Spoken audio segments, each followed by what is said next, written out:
Bismillahirrahmanirrahim. Qala radhiyallahu Az-zikru lillah maghnatisul qulub yujazzibuha bi khasiyatihi min mawatinil ghaflati ila awalimil ghuyub. Az-zikru lillah, mengingat Allah itu diumpamakan seperti besi berani, ya, magnetis. Seperti besi berani bagi hati, di mana khasiat zikir itu yujazibuha, menarik dari mawatinil ghaflah, tempat-tempat ghaflah,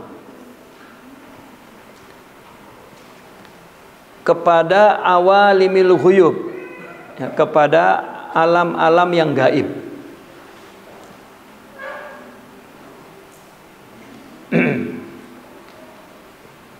Karena al-qulub, qalbu, ya, ismun alal musamma. Dan qalbu maknanya bolak-balik.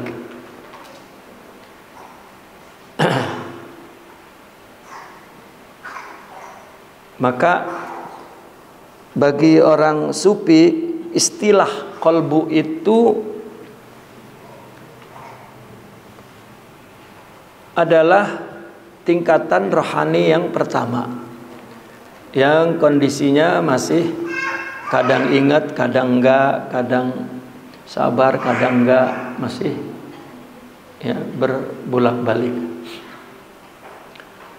Nah, jika zikir kepada Allah, maka zikir itu akan menarik, ya, hati dengan khasiat zikir itu dari tempat-tempat lalai kepada awalimil ghuyub, dari melihat orang kepada melihat Allah, dari melihat perbuatan orang kepada melihat perbuatan Allah, dari melihat sifat orang kepada melihat sifat Allah, dari melihat wujud-wujud makhluk melihat kepada wujud Allah.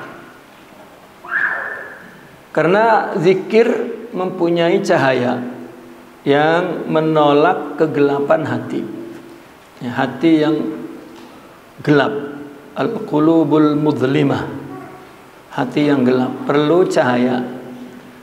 Dan zikir itu punya cahaya. Zikir itu cahaya sebetulnya, ya, ingat itu kan diumpamakan seperti cahaya. Orang ingat itu kan nggak ada hurufnya, orang ingat itu kan nggak ada bendanya. Ingat, ya.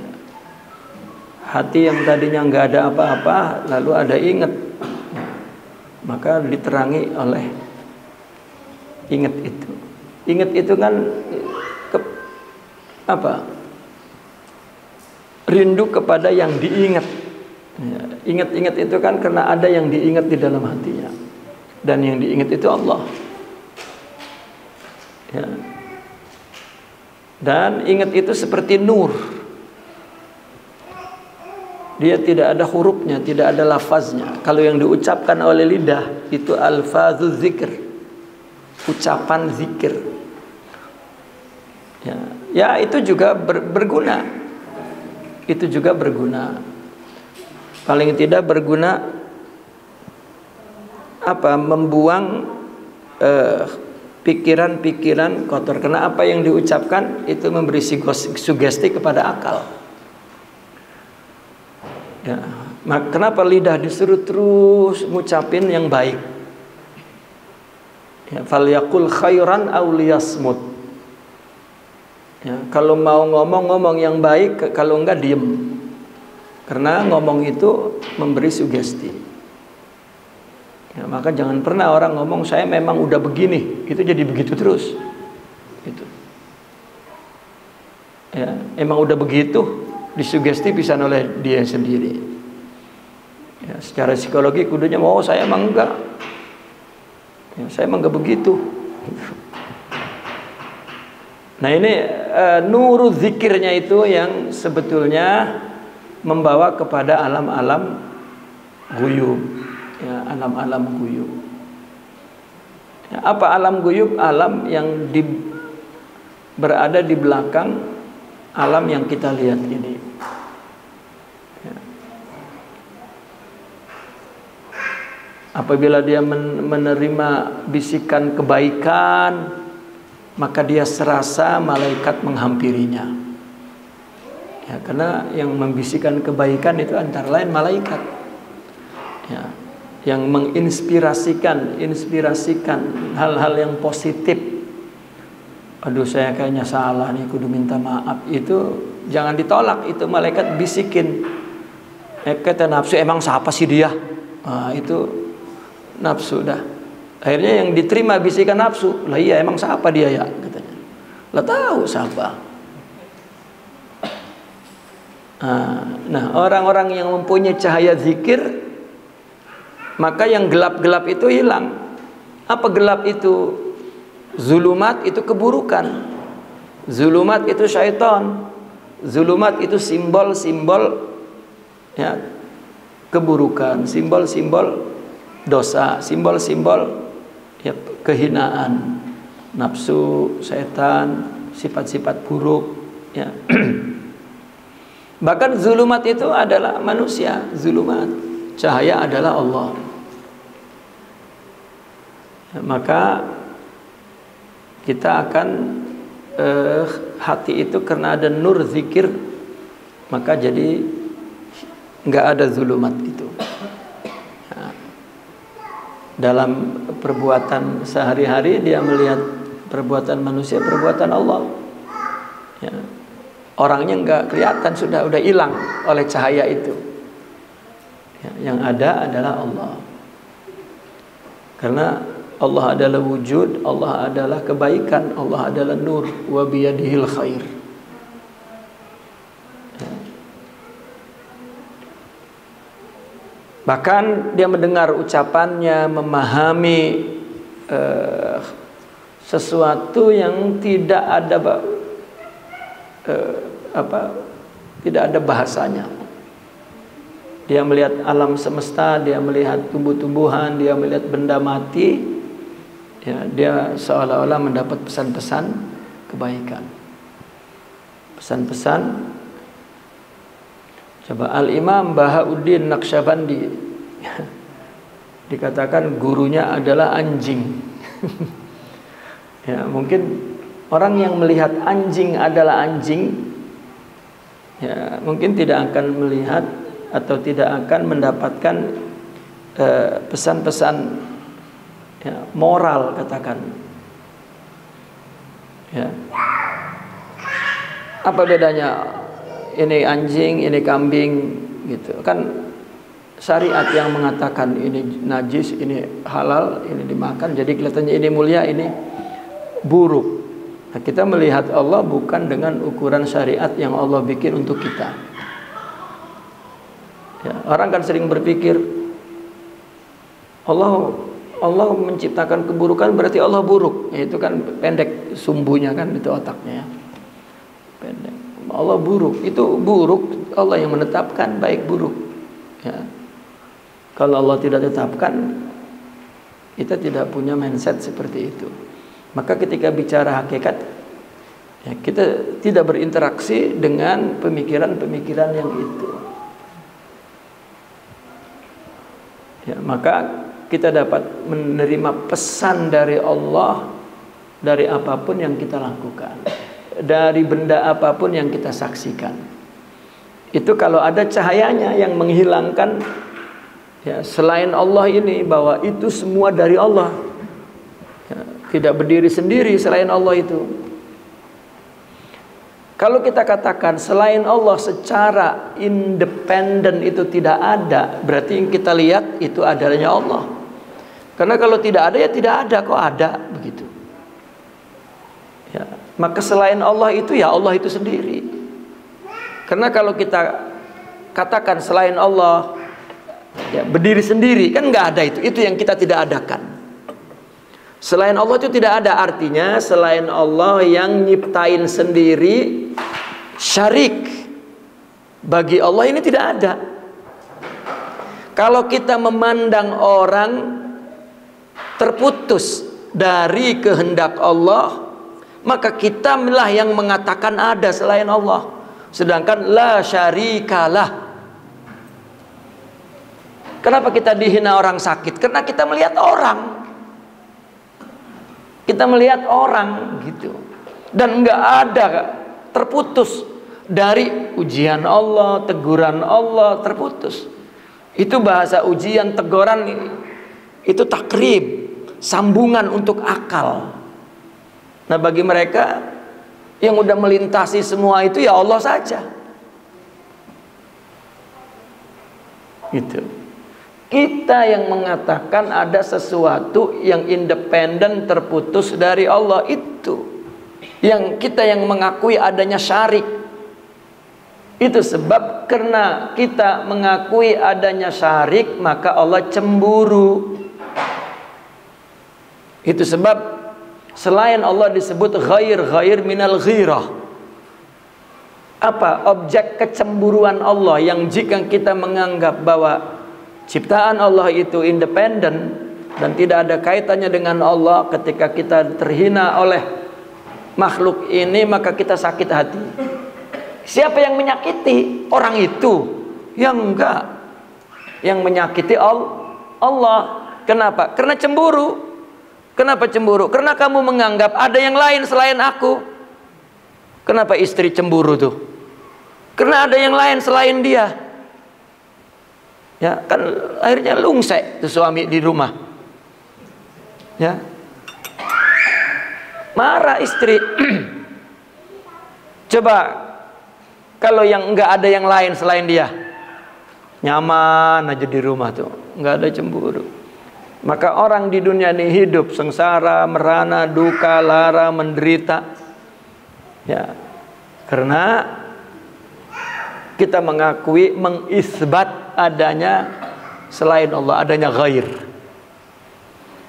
Makanya di akidah sifat 20 itu Allah wujud, selain Allah adamun. Maka udah jangan dibikin ada. Dan kita termasuk selain Allah itu. Gitu. Nah, dengan zikir itulah akan melihat alam-alam yang gaib itu. Dengan zikir apa? Zikir nuruh, nur zikir. Katakanlah zikir rohani lah, katakan. Gimana zikir rohani? Ya. Siapa yang ingat Allah? Kan kita mengatakan Allah sendiri. Jika Allah berikan sifatnya, sifat Allah berdiri di atas zatnya. Artinya sifat dan zat ya, sama-sama qadimnya dan azalinya. Gitu. Apabila Allah berikan sifatnya, maka sifat itu kembali kepada zatnya. Itulah ingat kepada Allah, yang ingat Allah adalah Allah. Jika rohani kita Allah tajalikan sifat-sifat mulia, itu sifat Allah, maka sifat itu raja' ilallah, kembali kepada Allah. Itulah ingat, itulah nur. Nah, untuk melintasinya suruh lewatin tuh lidah. Illallah, la ilaha illallah, jangan ngomong apa baik. Ya, nanti masuk ke hati, la ilaha illallah, la ilaha. Ya. Setiap lidah mengucapkan la ilaha illallah, hati mengatakan, oh ternyata Allah tidak, ini semua Allah tidak. Banyak sekali yang kita tidak akan dalam hidup, yang kita nafikan dan kita isbat Allah, Allah, Allah. Itu sebab dikatakan bahwa la ilaha illallah itu adalah ibtidaan. Ketika Allah, Allah itu adalah nihaian. Ketika la ilaha illallah, la ilaha, kita masih terganggu oleh adanya selain Allah, maka kita nafikan. Allah semua Allah, la ilaha Allah, la ilaha Allah, la ilaha Allah, la ilaha. Ya. Itu bukan mainan emosional pikiran. Imla, imla, imla, imla. Bukan. Saling saut. Imla, imla. Ya. Jangan berhenti di situ. Tapi di maknanya. Nanti apabila ya timbul cahaya itu, zikir itu, maka dia akan mengucapkan Allah, Allah, Allah gitu. Kita jangankan zikir Allah, zikir la ilaha illallah saja kita tidak zikir sebetulnya, hanya sebatas lidah.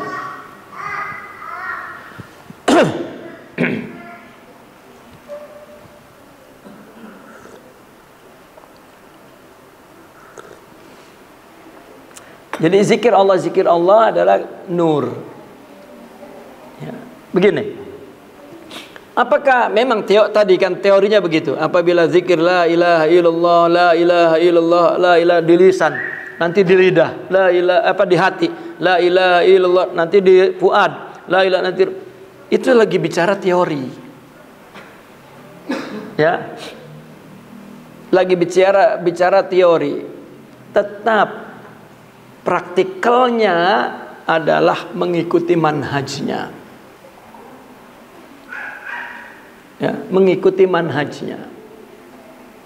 Sifat yang Allah berikan ke dalam rohani kita ini, kita gunakan bahasa balasan atau bayaran dari ibadah dan hidup kita yang karena Allah. Itu intinya. Lalu zikir itu pendorong agar membantu kita untuk proses membetulkan hati agar ke Allah saja. Sampai di situ zikir lidah itu. Jadi jangan dikira bahwa zikir lafaz itu mantra-mantra yang keluar asap kemenyan dan manjur. Kalau di situ berhenti sampai di situ keyakinannya, maka Allah wakilkan kepada setan, silahkan kabulkan. Maka jadi mantra.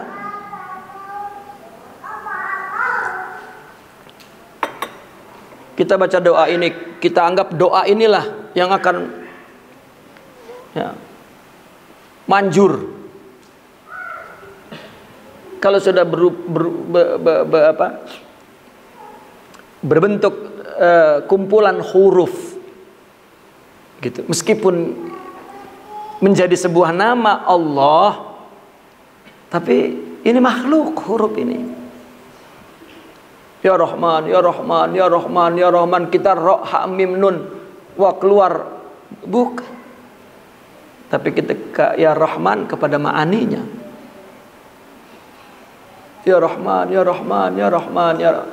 Mungkin ketika sudah nyambung kalla lisanuhu, enggak kesebut keduluan hati daripada lidah. Orang kalau udah demen banget nyesak enggak ngomong lagi. Udah. Tapi kalau orang masih pendekatan mah, masih ngomong aja. Ya, Maryam, Maryam, Maryam, Maryam gitu. Kalau udah nyesek mah udah nggak ngomong lagi. Kalau juga dia ucapkan, maka tabarruk bi ismihi wa yaltazzu bi ismi. Ya. Ada kenikmatan sendiri nyebut nama yang orang yang ada di hatinya. Kalau enggak, kayak orang manggil orang yang nggak demen. Maryam, sini loh, gitu. Ya. Tetapi kalau ada di hatinya, nggak kesebut namanya udah tuh, udah aja duluan. Itu namanya nurul zikir. Timbulnya tetap dari sifat-sifat mulia yang ada di rohani itu. Teori mau zikir akan makrifat. Akhirnya orang zikir dengan bilangan yang banyak dan meyakini bahwa lafal-lafal itu tidak.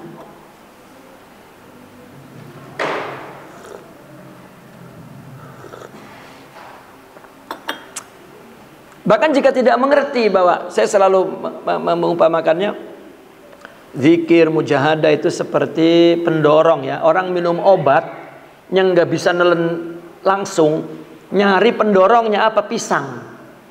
Nah kalau nggak ada pelnya makan pisang, ini proses apa gitu loh. Zikir aja tidak ada, tidak mengerti bahwa amal yang dilakukannya, bahwa hidup yang dilakukannya mesti lillah, didorong oleh zikir. Lah yang disebut zikir itu ya siapa yang disebut? Kan nama Allah yang sedang dijadikan oleh hati sebagai hadap dan tujuannya dalam mengamalkan syariatnya. Illallah, la ilah. Kemarin saya melakukan kebaikan ternyata bukan untuk Allah. La ilaha illallah, la ilah illallah. Itu mendorong. Lah kalau dalam keseharian syariatnya, amalnya, perilakunya nggak ada urusan dengan syariah, kalau juga ada tidak ditujukan untuk Allah, kemudian zikir beribu-ribu, nggak ada artinya apa-apa. Tidak ada artinya apa-apa kecuali pahala. Kecuali pahala. Kalau pahala Allahu Akbar. Kita tidak bicara pahala di sini. Bahkan di dalam tasawuf, dalam proses mendapatkan cahaya itu jangan untuk surga. Di situ karena sedang membetulkan orientasi itu zikir. Bukan wah zikir 20.000. Ya, saya sudah sekarang tingkat yang berikutnya nih yang 30.000. Ini bisnis ya. Dan itu menyalahi manhaj.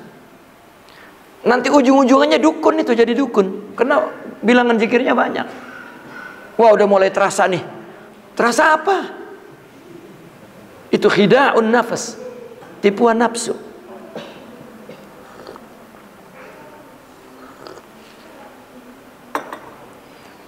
Ya, nggak tahu, saya teringat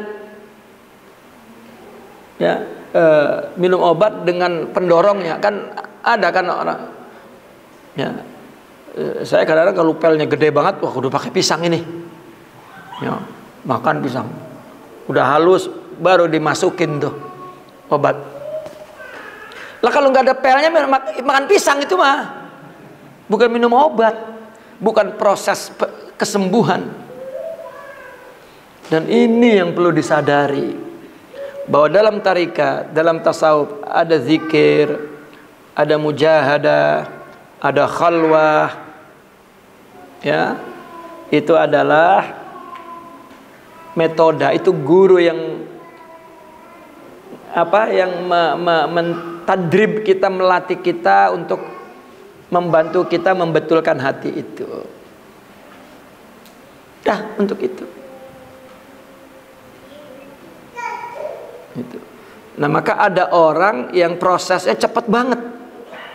Kenapa? Karena komitmen ibadahnya kepada Allah. Zikirnya bentaran, ya, khalwahnya bentaran, itu. Terus sudah sampai. Sementara ada orang 10 tahun, 20 tahun, 30 tahun, ya, bukannya berubah kehidupannya, akhlaknya apa, cerita faedah zikir akhirnya. Ini zikir, ini faedahnya, hijib ini faedah. Jadi tukang obat.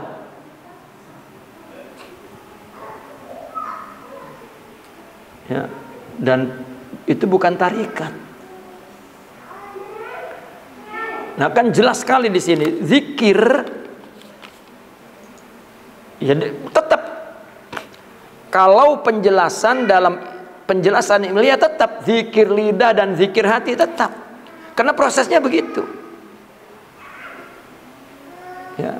Dan tidak semua praktikal ibadah tarbiyah tertulis, tidak. Ya.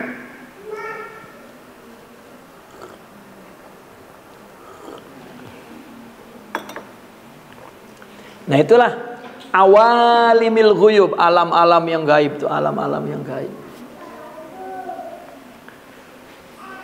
Sehingga orang yang berzikir itu la yazalu yataraqqa, terus meningkat.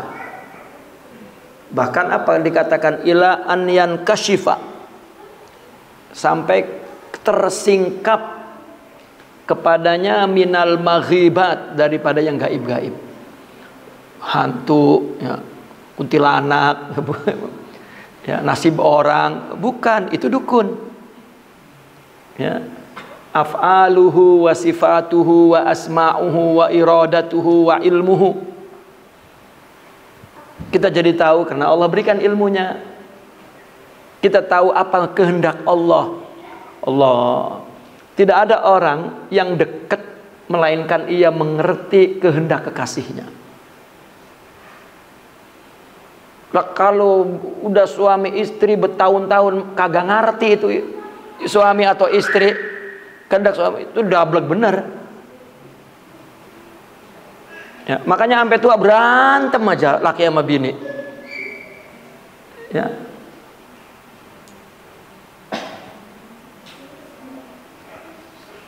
Bini saking ngartinya, Bu, laki pengen kawin lagi, yang ngerti itu bini. Luar biasa itu bini. Sebetulnya mah Pak ngerti bini, cuman kagak mau kayak ngerti banget. Nah, kalau emang demen sama suami pasti ngerti. Suami gue nih romannya tuh. Coba begitulah kepada Allah itu. Ya, itu namanya awalimul ghuyub. An yankashifa lahu minal maghibat min ilmihi wa iradatihi. Ya. Kita nggak tahu apa yang terjadi, apa maksud Allah. Dan itu nggak ada tulisannya.